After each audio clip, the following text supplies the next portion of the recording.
किसी के चेहरे से मुखौटा हट रहा था। उस मुखौटे के पीछे एक और मुखौटा था। एक के बाद एक कई मुखौटे निकाले गए, पर उन मुखौटों के पीछे कोई वास्तविक चेहरा ना था। कोई हंस रहा था, पर यथार्थ चुप था। सामने एक आईना था जिस पर कोई यक्ष ना था। हम अपने आप को ऐसे आयाम में पाते हैं जहाँ मानव अपनी महत्वाकांक्षाओं के मारे मानवीय महत्व को मृत्यु मान लेता है। वहाँ शोर इतना कि हम अपने मन की आवाज तक ना सुन पाए। गहन अंधकार में हमें एक परछाई दिखती है। ये संभावना सत्य के परे थी, लेकिन जब प्रत्यक्ष ही सामने हो तो उसके प्रमाण को कैसे नकार सकते थे। हमें एहसास हुआ कि वो परछाई हमारी ही थी, और वो आयाम हमारी ही चेतना का वो हिस्सा जहाँ प्रकाश आज तक पड़ा ही नहीं। वो परछाई आगे बढ़ती है, शांत, निडर और विनाशी। वो पास आती है और धीरे धीरे कानों में फुसफुसाती है, स्वागत है।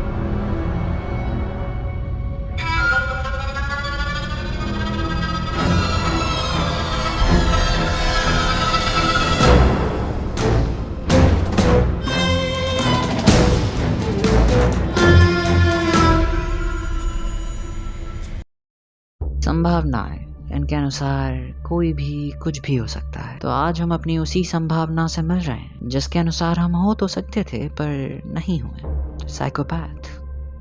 साइकोपैथी एक ऐसी कंडीशन है जहां एक इंसान को सहानुभूति और दूसरी इमोशनल सिचुएशंस महसूस नहीं होती। इसका मतलब ये नहीं कि वो पूरी तरह से इमोशनलेस होते हैं। वो एंगर, डिस्गस्ट, फ्रस्ट्रेशन और सेटिस्फैक्शन महसूस कर सकते हैं। साइकोपैथी कोई फॉर्मल क्लिनिकल डायग्नोसिस नहीं है। ये word anti social personality disorder यानी ASPD के टर्म्स को रेफर करने के लिए यूज किया जाता है। लेट 19th सेंचुरी में मेंटल हेल्थ कंडीशन से पीड़ित लोगों के लिए साइकोपैथ वर्ड का यूज किया जाता था। ये शब्द ग्रीक लैंग्वेज के दो शब्दों से मिलकर बना है, जिसका मतलब होता है सफरिंग सोल।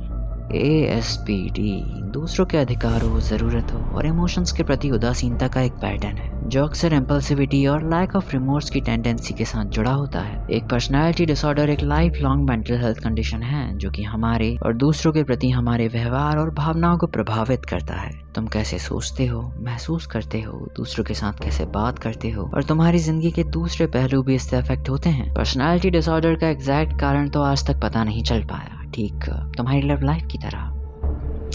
तो एक्सपर्ट्स मानते हैं कि ये तुम्हारे आसपास का एनवायरनमेंट, एक्सपीरियंस और जेनेटिक फैक्टर्स का कॉम्बिनेशन होता है। दूसरी रिसर्च से पता चलता है कि ASPD में जेनेटिक एस्पेक्ट काफी ज्यादा स्ट्रांग होते हैं। एक रिसर्च के हिसाब से ASPD से पीड़ित लगभग 20% लोगों का कोई करीबी रिश्तेदार भी इससे पीड़ित होता है। 2017 में ट्विंस पर की गई एक रिसर्च के हिसाब से ASPD के 51% सिम्टम्स वंशानुगत होते हैं। न्यूरोलॉजिकल एस्पेक्ट से देखें तो साइकोपैथ्स के ब्रेन के कुछ हिस्से जैसे कि एमिग्डाला जो कि फियर और एम्पैथी प्रोसेसिंग में इन्वॉल्व होता है, और प्रीफ्रंटल कॉर्टेक्स जो कि मोरल रीजनिंग, इम्पल्स कंट्रोल और लॉन्ग टर्म प्लानिंग में इन्वॉल्व होता है, उनमें काफी कम एक्टिविटी देखी जाती है। पर उनका रिवॉर्ड यानी डोपामाइन सिस्टम ओवर एक्टिव होता है जो कि उनकी डोमिनेंस, पावर और थ्रिल सीकिंग पर्सनालिटी को फ्यूल करता है। हमारे इस वाइल्ड वर्ल्ड में साइकोपैथ्स एक ऐसे प्राणी होते हैं जिनके मन में कभी सहानुभूति पनपी ही नहीं। वो प्यार का दिखावा तो कर सकते हैं पर उसे महसूस नहीं कर सकते। उनके आंसू हथियार होंगे, कोई जख्म नहीं। एक साइकोपैथ क्या है?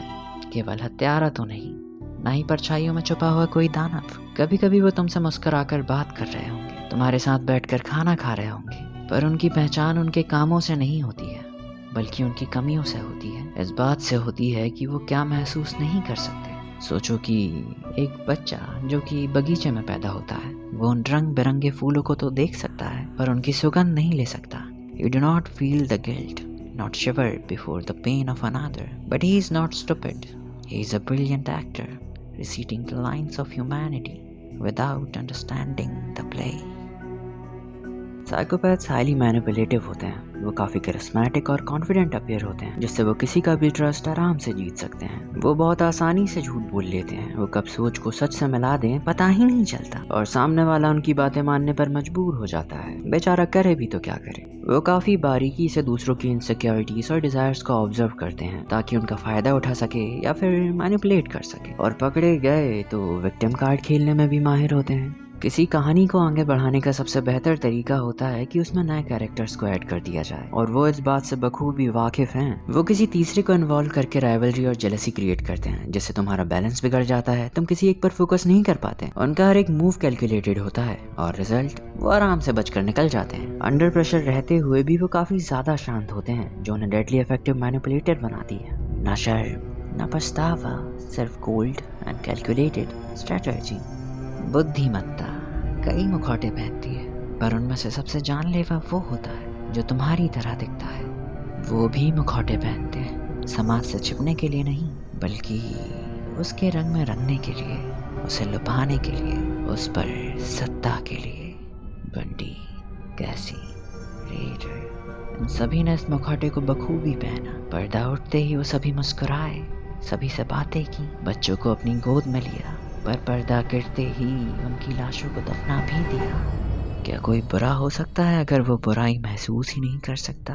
क्या आत्मा की अनुपस्थिति एक पाप है, या फिर इस हार्ड मास के पुतले में कोई खोट?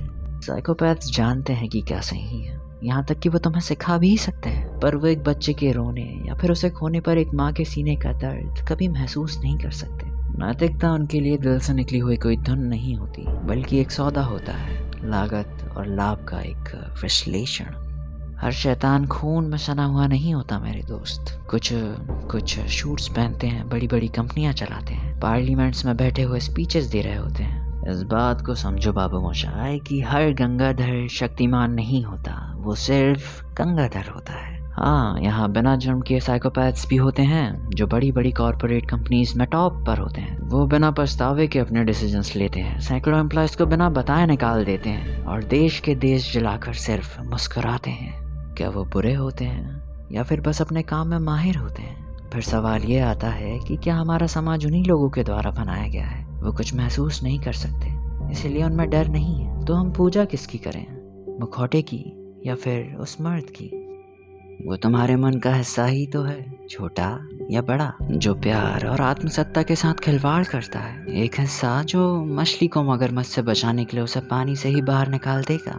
थोड़ा पास से देखें तो हम सभी मुखौटे पहनते हैं, हेर फेर करते हैं, कभी कभी खुद को बचाने के लिए उदासीन और दूसरों से अलग हो जाते हैं। बस फर्क इतना है कि हम वापस लौटते हैं। जो हमने खोया है, जो हमसे छिन चुका है, उसकी कीमत हमें महसूस होती है, पर वो कभी नहीं लौटते।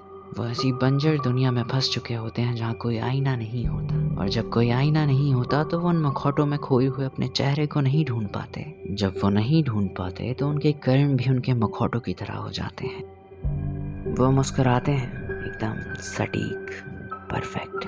उन्हें समझना उन पर दया करना नहीं है, बल्कि उस पाताल से सीखना है जहाँ सिर्फ लालच, लोभ और वासना बसती है।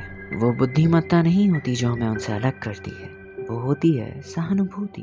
वो दर्द जो गलती के बाद हमें महसूस हो, जिसे तुम कभी झुठला नहीं सकोगे। वो आत्मा जो अमूल्य है, जिसे तुम कभी बेचोगे नहीं। जब तुम पाताल के उस अंधेरे में देख रहे होते हो तो वहाँ कोई ना कोई पहले से ही तुम्हारी ओर नजर गड़ाए हुए बैठा होता है, तुम्हें डराने के लिए नहीं, बल्कि तुम्हारी तरह होने के लिए। उस अंधेरे में तुम तुम्हारे और उनके बीच फर्क नहीं कर पाओगे कि कौन क्या है। तो feel deeply, hurt honestly, love anyway.